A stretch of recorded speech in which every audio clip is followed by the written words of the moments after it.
ya dar paso a la siguiente conferencia. Es Hola, ¿Cómo Ana. estás, Sole? ¿Cómo están todos? Un saludo a Bienvenida, todos los presentes. Excelente la ponencia de bienvenida a Jorge, este como espacio. siempre.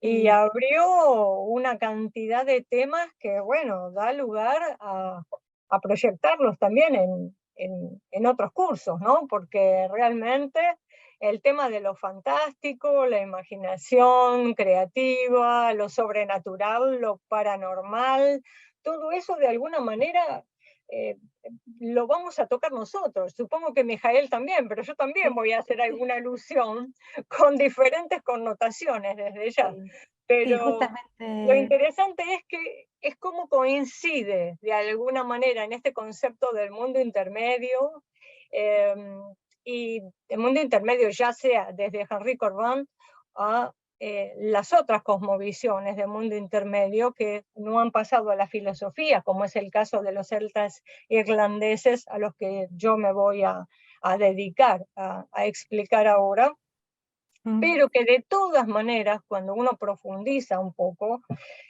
puede encontrar esos símbolos, siempre tomando en cuenta el valor dado a la intuición más que a la razón por parte de ellos. Muy Eh, bien, muy sí, bien. decime. Sí, no, déjame presentarte antes y ya te doy la palabra porque, bueno, eh, les cuento, digamos, aquí les presento a Ana Silvia Karasik. Ella está ahora en Buenos Aires, está licenciada en la carrera de Estudios Orientales en la Universidad de El Salvador, donde también es docente. Ha cursado estudios sobre religión y mitología indoeuropea. Es profesora titular, como les decía, en las cátedras de religiones comparadas, etnología de Asia, religión y cultura tibeto-mongola y religiones de Japón y Corea. O sea, una crack, ya vemos. Así que por eso también quiero darle la palabra rápido, porque sé que tiene muchas cosas para contarnos. Bueno, y ha dictado muchísimos cursos y talleres sobre estas temáticas, sobre magia y religión, origen del concepto del mal, bueno, y un montón más.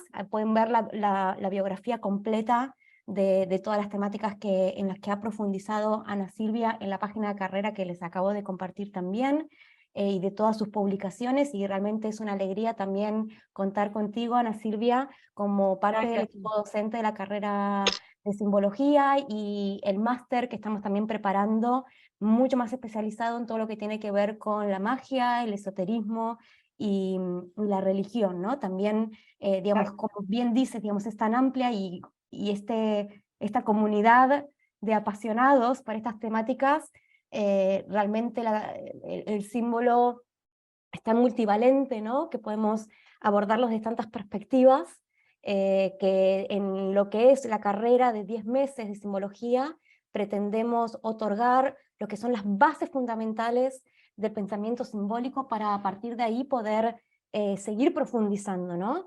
Entonces, seguramente de aquí salgan muchas más inspiraciones. Muchas gracias a todos por su participación y Ana Silvia, ya te doy la palabra. Gracias, Soledad, te agradezco muchísimo. Primero quisiera, antes de entrar concretamente a la noción del mundo intermedio entre los celtas irlandeses especialmente, ¿no? Porque hay variaciones entre los celtas galos e incluso los de Gales.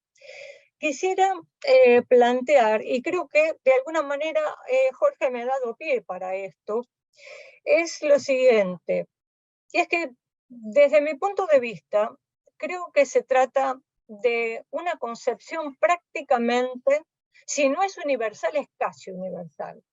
En el mundo indoeuropeo está presente en todas las etnias, está presente en América, está presente en distintos grupos culturales en Oriente también. Por lo tanto, esto me lleva a pensar en si no estaría esta concepción enraizada en niveles muy profundos de la psique de la humanidad, tal como lo plantea Jung en su artículo del hombre arcaico, o Giorgio Zunini en el Homo religiosus, o Erich Neumann en su Historia de la Conciencia y Evolución de la Conciencia. Así también Paul Rodin en El hombre primitivo como filósofo. O sea, vamos encontrando diferentes autores que van plasmando muy claramente lo que tantos otros también plasman, y es que la intuición surge en forma natural del hombre antes del desarrollo de la razón. Ahora, si nosotros vamos directamente al concepto de este mundo o de la concepción primaria de este mundo, nos tenemos que preguntar si no es concomitante con el surgimiento de la autoconciencia.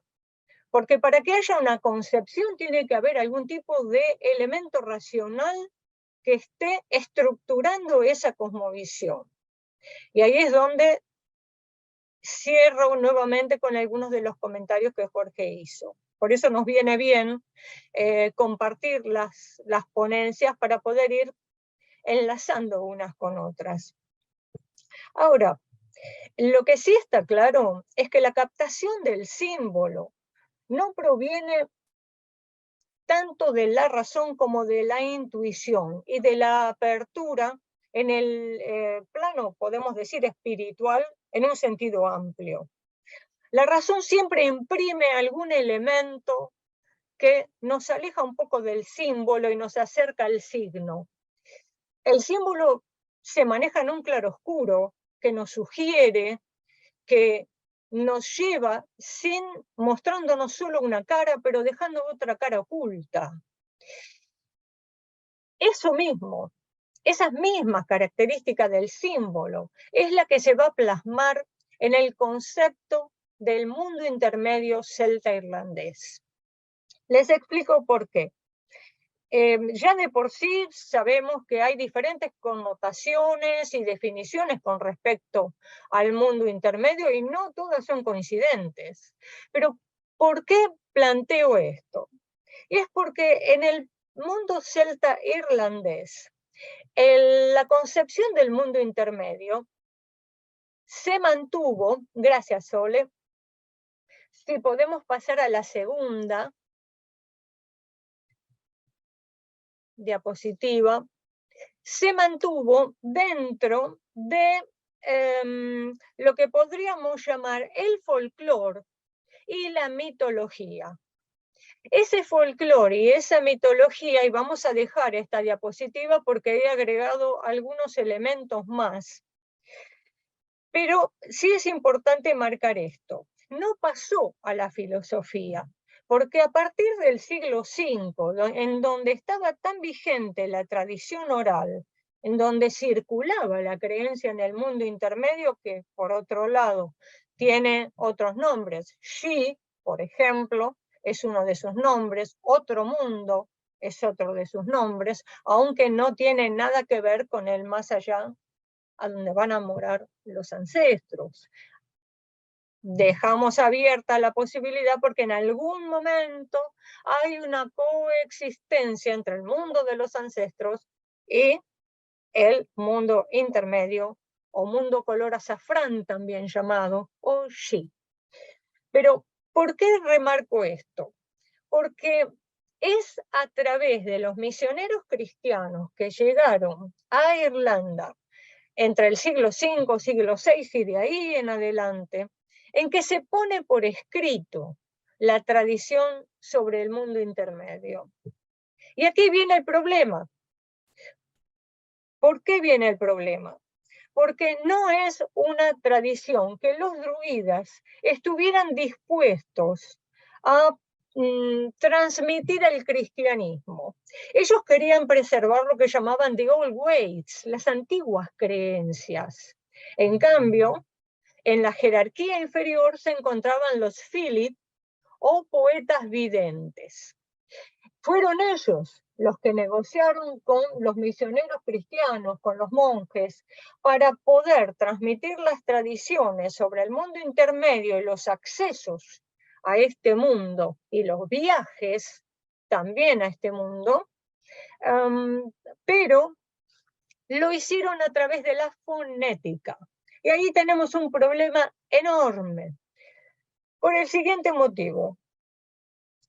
La escritura que sí tenían los druidas, pero solo era conocida por los druidas que estaban en una jerarquía superior y que no pasó, salvo algunos fragmentos que han sido rescatados muy pequeños, no pasó a los Philip. Por lo tanto, nos encontramos con esto.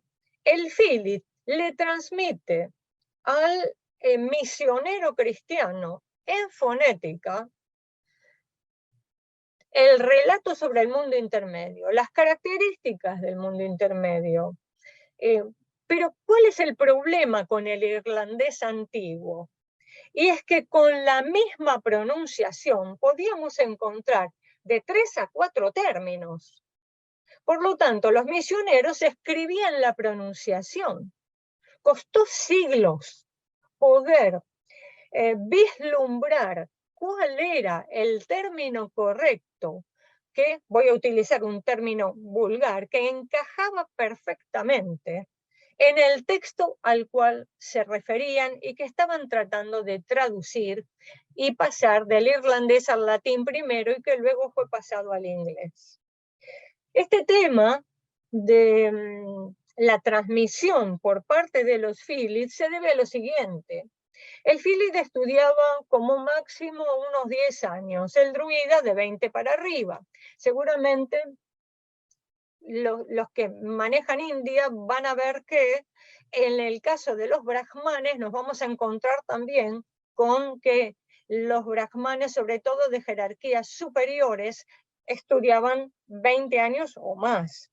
Y de ahí hay todo un proceso de aprendizaje de abajo hacia arriba hasta llegar a las jerarquías más altas.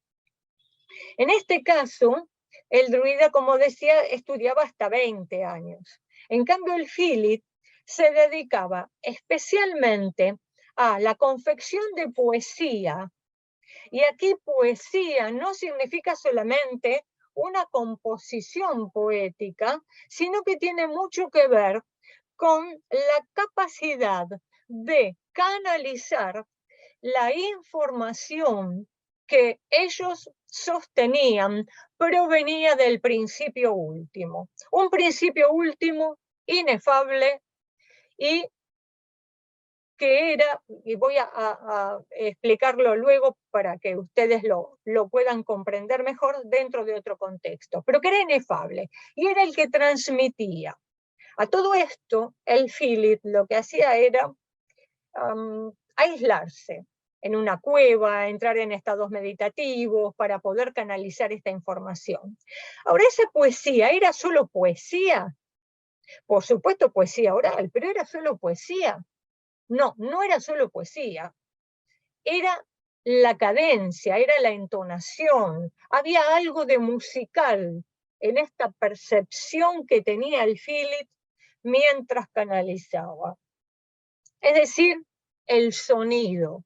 El sonido de las palabras para los celtas tenía una fuerza mágica.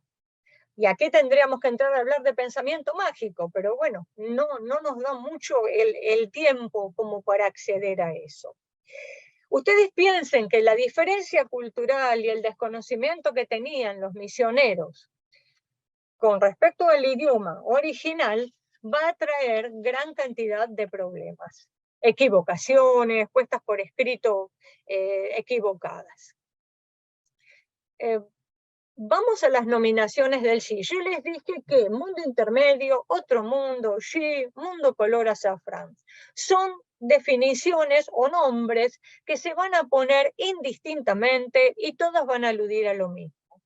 Pero voy a explicar por qué Shi. Shi es el nombre que recibían los túmulos, en donde se creían que este mundo estaba, donde este mundo se desplegaba.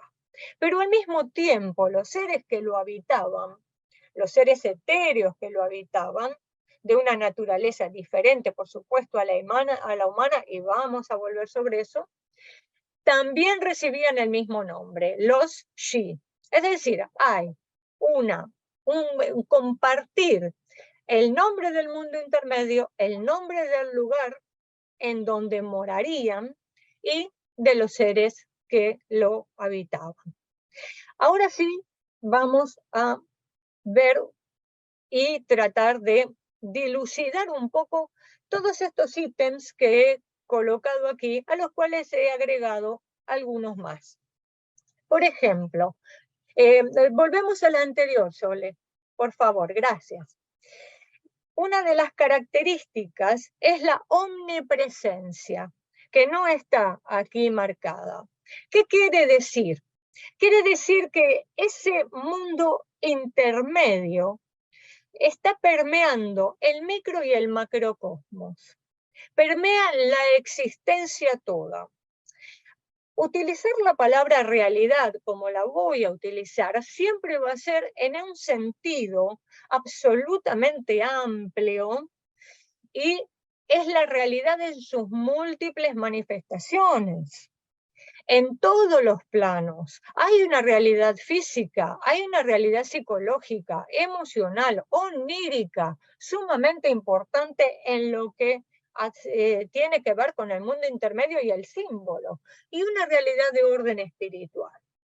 Ahora, si este mundo intermedio puede trascender el micro-macrocosmos, al mismo tiempo está permeando, como les decía, lo existente.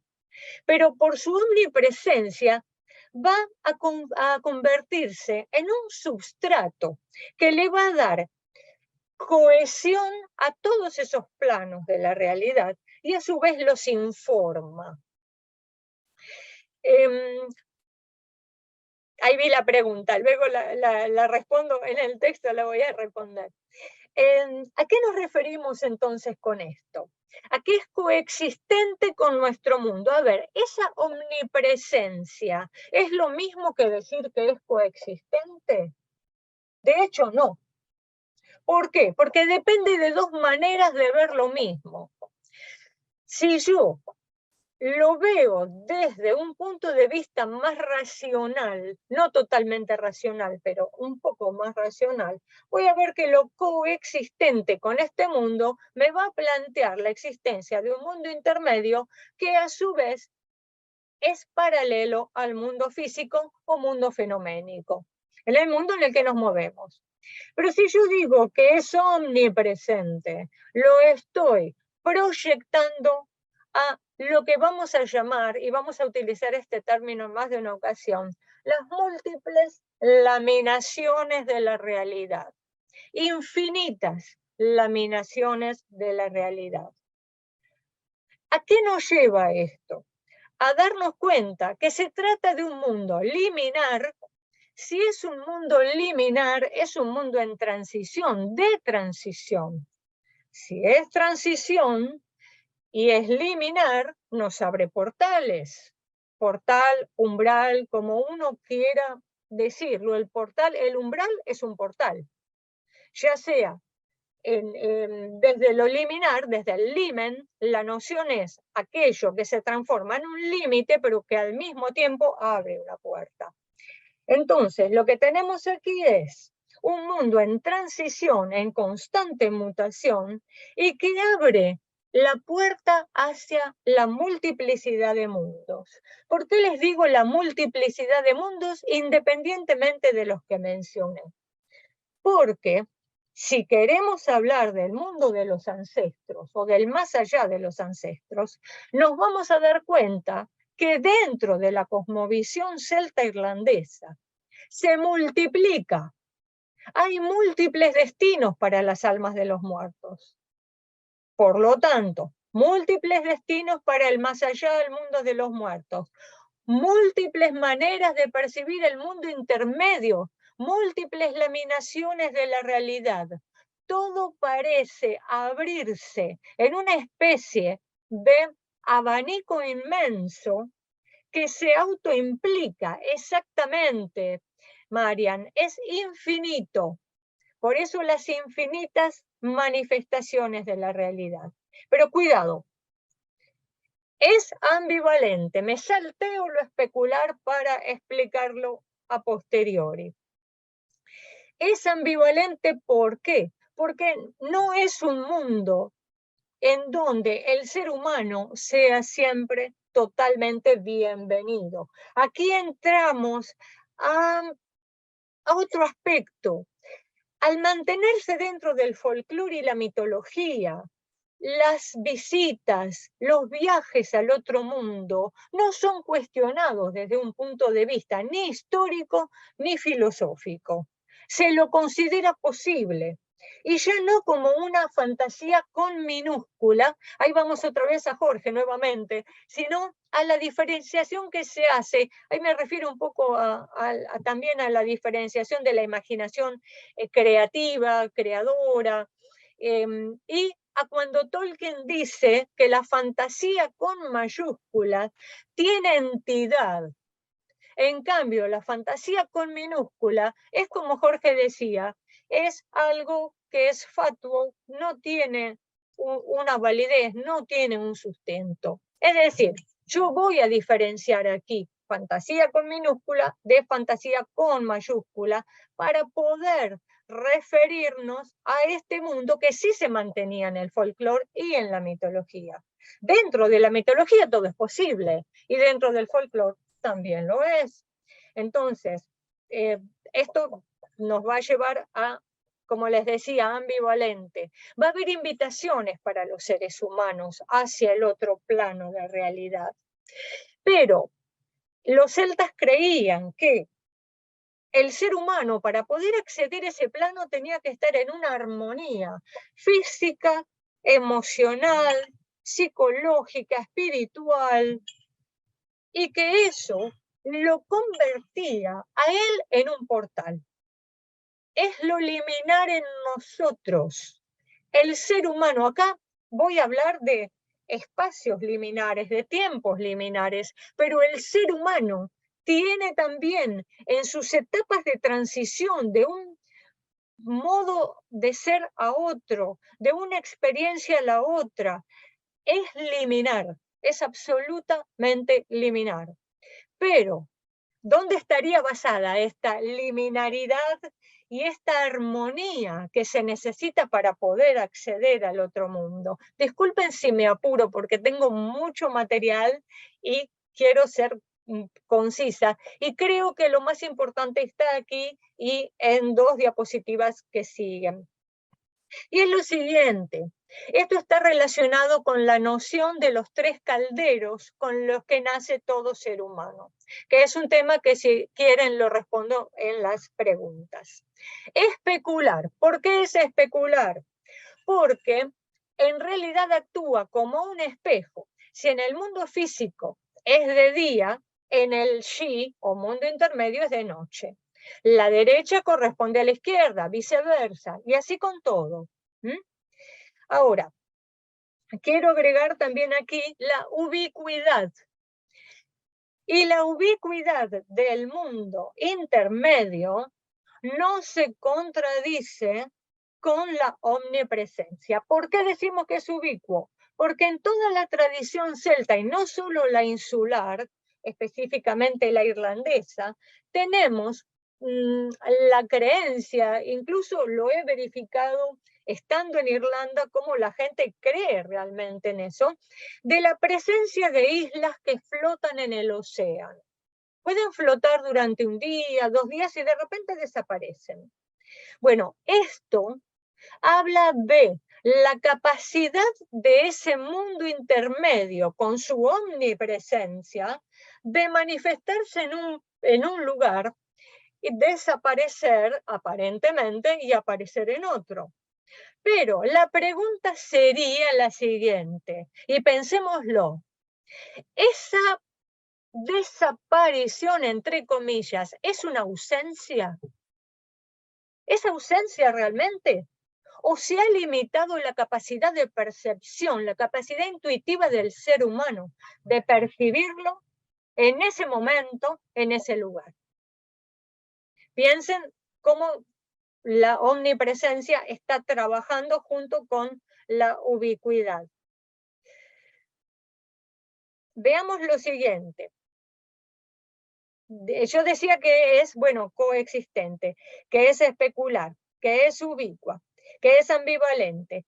De hecho, lo que aquí vemos es que es un mundo que tiene leyes propias, es un mundo que muta, es un mundo que, si bien es el sustrato que cohesiona todos los otros planos, lo hace a través de la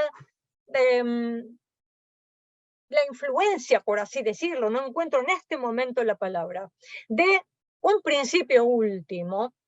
Y ese principio último, al que me voy a referir en este momento, piensen ustedes esto y traten, les voy a pedir que traten de visualizarlo. Sé que va a ser difícil.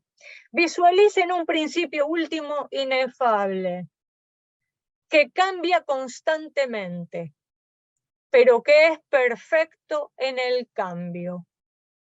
No hay modificación en ese principio último que no sea perfecta.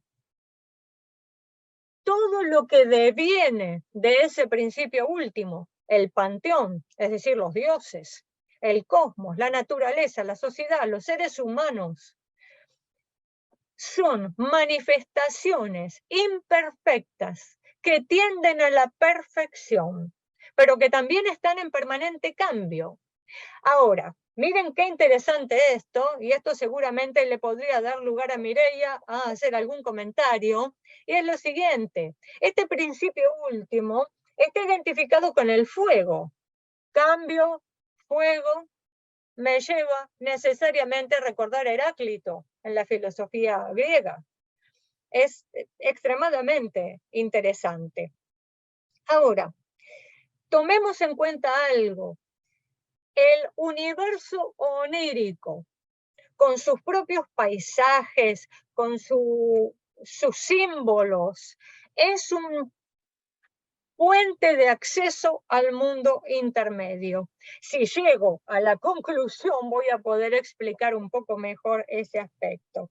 Es decir, de ahí es que, al ser un puente de acceso y estar entretejidas todas las manifestaciones de la realidad, se conforma una especie de trama, de tejido, que permea el mundo completo. La noción de la trama, la noción del tejido, que está presente entre los nórdicos, está presente en Grecia, en Roma, en todo el mundo indoeuropeo. Aquí, para cerrar el último de los aspectos, que es el de la morada Brüdam. Nosotros hemos hablado de ese mundo intermedio y de sus características. Quiero marcarles algo, ya que lo tenemos aquí. La morada Brüdam es una intrusión forzada, no requerida por el ser humano, de el otro mundo, o mundo intermedio, o Shi, en el mundo humano. La mitología y el folclore han rescatado el Brüdam, que va a ser el relato que pone de manifiesto este evento. Se lo llamó del mismo modo, porque no tenían otro modo para llamarlo. Ahora, ¿qué es el Brüdam? El Brüdam se manifiesta en un lugar amplio, puede ser una pradera, puede ser cerca de un bosque, generalmente es un lugar de paso, pero es una morada, es una posada, ¿sí? ¿Para qué sirve? Para que cuando los seres humanos, por ejemplo, el famoso rey Conowar, un rey histórico, con sus caballeros pasa por el lugar, entra en la posada Brüdam para poder beber algo, para comer algo y descansar. Las puertas de la morada se cierran, o posada se cierran. Dentro, las personas que atienden son seres etéreos del Shi, son Shi. Por lo tanto, al cabo de unos momentos, lo que empieza a percibir el ser humano es una mutación. Claro, ¿cómo no va a mutar? Si el cambio es la naturaleza del mundo intermedio. Empiezan a mutar las paredes, los objetos, los rostros de los seres que ahora los vamos a ver. Si pasamos, solo vamos a tener que saltear algunas, vamos a pasar a una que es la de el ser férico aborrecible. Esta no, esta no, esta no, esta no. Con esto voy a volver. Esta no, esta no, esta no, esta no, esta. Bueno, está un poco grande. Aquí ustedes ven el grado de mutación en los gestos. ¿Ven? Entonces, tienen una capacidad, y ahí está lo ambivalente. En la diapositiva que sigue, se puede ver el mismo ser férico invertido.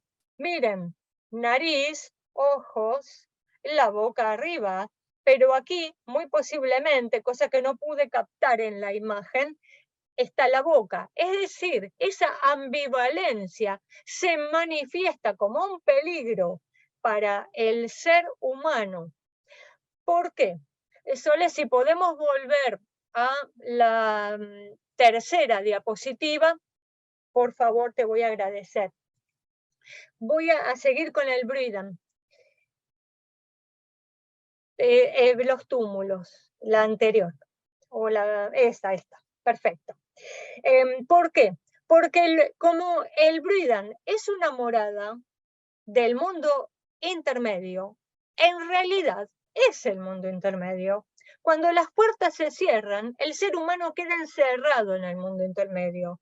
Los seres que están ahí, que forman parte de él, cierran las puertas para que la morada Breeden o posada Breeden desaparezca del mundo físico y pueda arrastrar a los seres humanos junto con ellos hacia el otro mundo.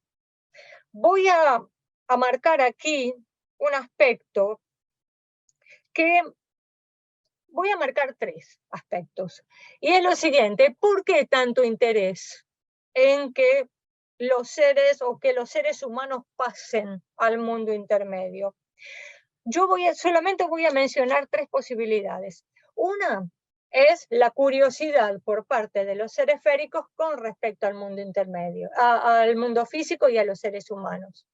Y por otro lado, hay uno que, si se puede utilizar el término, podríamos decir que es un poco más escabroso, que tiene que ver con lo siguiente. Hay una endogamia etérea que tiende a limitar la vida de los seres que se encuentran dentro del Shi, de los Shi. Limitan su vida, los enferma, los debilita. Y aquí es donde viene a jugar un tema que ha sido tratado en muchas culturas, no solamente la indoeuropea. Y es lo que se llama la mezcla de sangre, los matrimonios mixtos. Esto ayudaría a que los seres del Shi puedan seguir prolongando su existencia, mezclando con sangre humana. Una tercera viene a plantear la preexistencia de un mundo etéreo al mundo físico, con respecto al mundo físico.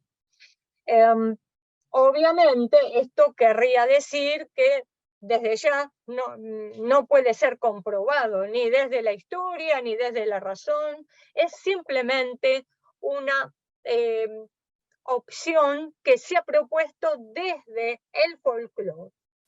Ahora, vamos a esta diapositiva que tenemos aquí. Estos son túmulos. El túmulo, y estamos pasando en este momento a los portales para acceder al Shi.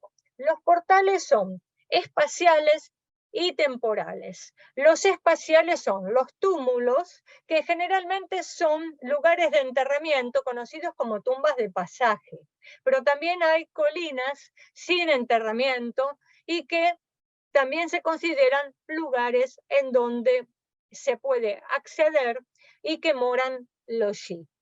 Aquí lo tenemos, ¿ven?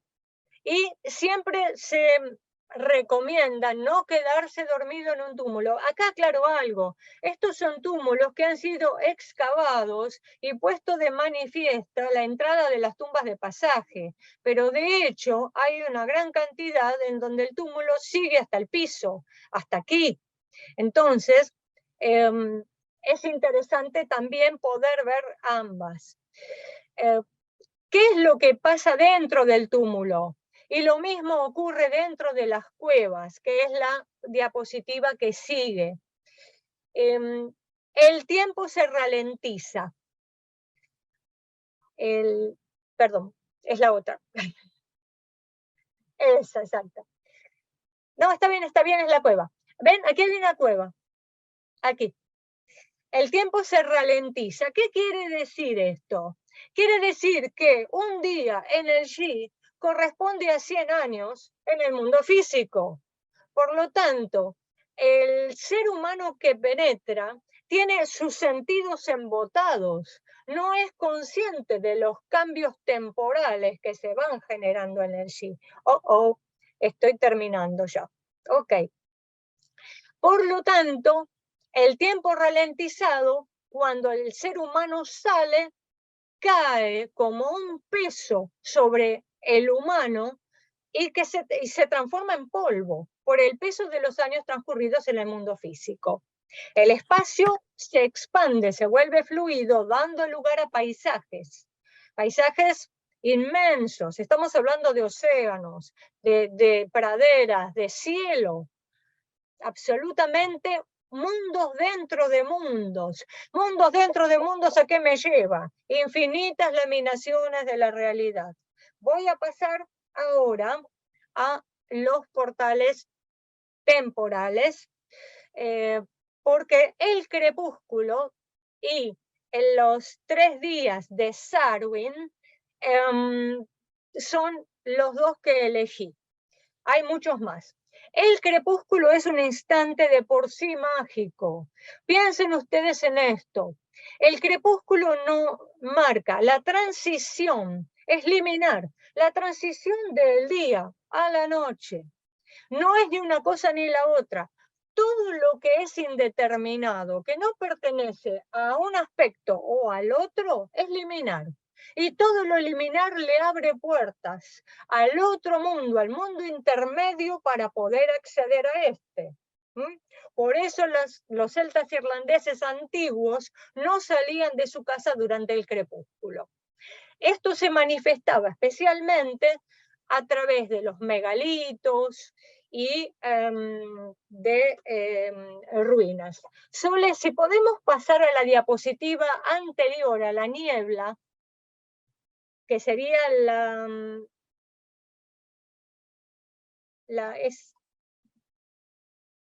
sería la cuarta diapositiva, que es la niebla. A ver, yo te lo marco. Niebla. Acá está la niebla. Sería esta. Es la anterior, esta. Bueno, la niebla, al igual que el crepúsculo, son considerados símbolos de transición por excelencia. De esta forma, la niebla cumple la función de velar la realidad. Vela, no permite ver lo que está detrás de ese velo y genera una sensación de angustia, de incertidumbre. No es que haga desaparecer lo que está detrás, sino que toma entidad propia. Y por otro lado, hay un aspecto muy importante aquí, y es que la niebla parece velar, o vela en realidad, la imagen de lo que está detrás de ella, pero no vela, no anula la realidad propiamente dicha de lo que está detrás de ella. Pero a nivel de la psique, el ser humano lo que tiende a percibir es que lo que cambia es la esencia misma de la realidad, no la imagen, que es lo que la niebla está cubriendo, sino la esencia misma de la realidad. Y esto es lo que se va modificando. Bueno, yo veo que ya no tengo más tiempo, solo voy a mencionar las aguas por su carácter fluido, como otro de los, digamos, símbolos de pasaje al mundo intermedio, sobre todo la novena ola, que es muy difícil de determinar, porque ¿cómo podríamos determinar la novena ola? Díganme ustedes, uno puede ver el fluir de las olas, pero es imposible determinar la novena ola. Desde ya les digo, la novena ola es el mundo intermedio en el océano. Por lo tanto, aparece en la mitología a los dioses, los Turhadeidanan, diciéndole a los milesios que están llegando a la isla, vamos a considerar su propuesta, dennos 3 días, pero retrocedan a la novena ola. Les está diciendo, váyanse al otro mundo. Déjennos en paz, vayan al otro mundo. ¿Por qué? Porque el otro mundo, con su ambivalencia, puede tragarlos. Y bueno, voy a dejar aquí. Sole, te agradezco muchísimo. Perdón por el intercambio que hice de diapositivas, dado los elementos que fui incorporando. Les agradezco a todos, bueno, que me hayan escuchado y, por supuesto, estoy para responder las preguntas que ustedes tengan. También agradecerles a todos por la participación y la escucha. Tenemos 10 minutitos para alguna pregunta. Una que estaba ya por escrito, que te comunico, Ana, es si el mundo astral y el mundo intermedio vendrían a ser lo mismo, por ejemplo. No, no. Para ellos el mundo intermedio no tiene que ver con el mundo astral, pero sí consideran una posibilidad, y es que en especial los druidas, los Philid o estas personas que están en un estado de armonía interna tal que se transforman en un portal, puedan desprenderse para poder acceder al mundo intermedio, dejando su cuerpo en un estado de descanso, de reposo, que podríamos decir, no digo un estado comatoso porque no lo es, simplemente un desprendimiento de su cuerpo astral para poder visitar el otro mundo. Sí me gustaría marcar solo un aspecto, si vos me lo permitís, y es que para poder acceder a ese mundo intermedio se necesitan símbolos de protección. Y los símbolos de protección son una rama de manzano florida, una manzana, un trozo de hierro o la llamada rama de plata que tiene flores de múltiples árboles. Que esta es una adición tardía a lo que son los símbolos de protección celta, que es un temita que me quedó por dar entre otros, pero sí lo quería agregar dada la importancia del símbolo en estas charlas que estamos teniendo y que apuntan a la carrera, por supuesto. Tenemos el gusto de que Ana Silvia sea parte de los programas en torno a simbología. Está primeramente, ella está dando los cursos sobre magia y chamanismo, pero seguramente esté compartiendo muchas cosas más. En principio, propongo hacer un bis para poder completar esta conferencia en algún otro momento, poder completar las diapositivas, así que lo haremos. Para terminar esta conversación, Ana Silvia, como les decía, es docente de magia y chamanismo y en psicosimática, así que también ahora voy a dar mano y voz a Milagro, que está con la mano levantada para una preguntita más. Hola, ¿qué tal? ¿Cómo les va? Muy buenos días. Hola, encantada. Bueno, mire, yo obviamente le voy a comentar esto para que más o menos veamos desde qué lado yo estoy preguntando esto. Yo soy telépata, visión remota, todos dones ya desde antes de nacer. Justamente por eso, por favor, necesito hacerle esta pregunta, por lo que me estamos hablando del tema intermedio. Un día, entre las cosas que uno ve, que usted ya sabe a lo que me refiero, y lo que uno recibe con mucho amor, con mucho cariño desde otro lugar, me dijeron que yo tenía que interiorizarme en el tema de los 7 cielos, pero mientras yo veía eso, yo a modo visión estaba sentada al frente del mar. Eso es algo que me quieren decir, esto yo también, por supuesto, lo comparto con mucho cariño, a alguien seguramente también le va a servir. El tema de los 7 cielos que me pedían mientras yo miraba el mar, puede ser que sea algo intermedio que quizás nos pueda servir a todos también. No alcancé a escuchar la totalidad, la escuché muy bajo. Sole, ¿vos me podés transmitir algo de la pregunta? Sí, realmente no entendí bien la pregunta. A ver si Milagro, si la puedes... Sí, con mucho cariño. Y un poco más alto. Bien, a ver, me voy a acercar un poquito. ¿Ahí me escuchan bien? ¿Ahí me escuchan un poquito mejor? Sí. Bueno, muy agradecida por esto. Yo en una visión vi, estaba sentada frente al mar y me pedían que me interiorice más en el tema de los 7 cielos. Los 7 cielos, ¿me están hablando de algo intermedio? Porque obviamente, como dije hace un ratito, puede ser que esto también nos ayude a todos de alguna forma, siempre enseñamos y aprendemos también, ¿ves? El tema intermedio de lo que acaba de hablar sobre la niebla y los mundos, ¿tiene algo que ver? ¿Qué reflexión podríamos sacar de esto de los 7 cielos? Bueno, el tema se puede tratar también desde otras religiones, diría yo, y metafísica. Pero si yo voy a tomar únicamente el tema celta insular, la multiplicidad de la realidad que incluye los cielos también, el firmamento todo, con la importancia dada a las estrellas, sobre todo por los druidas y a la astrología dada por los druidas, estamos, sí, considerando una multiplicidad de cielos como si fueran diferentes estratos superpuestos. Del mismo modo que el mundo intermedio puede manifestarse en forma múltiple por estratos, el mundo físico en el que nos movemos también se manifiesta por estratos, según la visión de ellos, que no todos percibimos. O sea, hay cosas que percibimos algunos y cosas que no percibimos otros. Lo mismo en medio de un bosque. Hay personas que ven algo y personas que no lo ven. Es decir, hay diferentes laminaciones que sí son percibidas, pero que están. Que no sean percibidas no implica que estén ausentes. Implica que no son percibidas. Nada más que eso. No sé si esto responde, Milagros.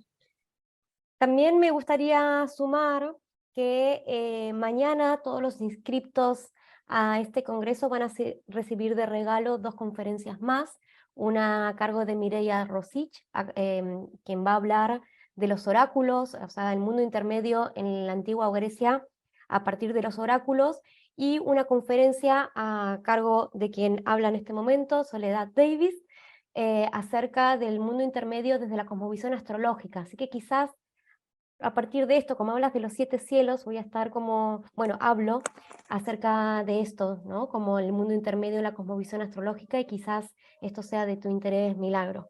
Así que mañana mismo ya tendrás acceso a esto. Sí. Muchísimas gracias. Muchas gracias. Ha sido muy amable la maestra, muy agradecida. Pues sí, entendí. Uy. No, gracias a vos. Soledad, una persona preguntó sobre los 3 calderos, no sé si tengo 2 minutos para contestar. Sí, bien que también estás ahí atenta a las preguntas. La noción de los 3 calderos es muy interesante y tiene que ver con lo que se considera que proviene del principio último. Todos los seres humanos nacemos con 3 calderos. El caldero de la incubación está ubicado en el abdomen, y ya cuando nacemos tiene la boca del caldero hacia arriba. Tiene que ver con la salud y tiene que ver con los instintos básicos del ser humano.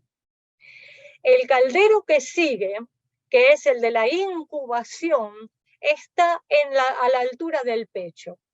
Está inclinado.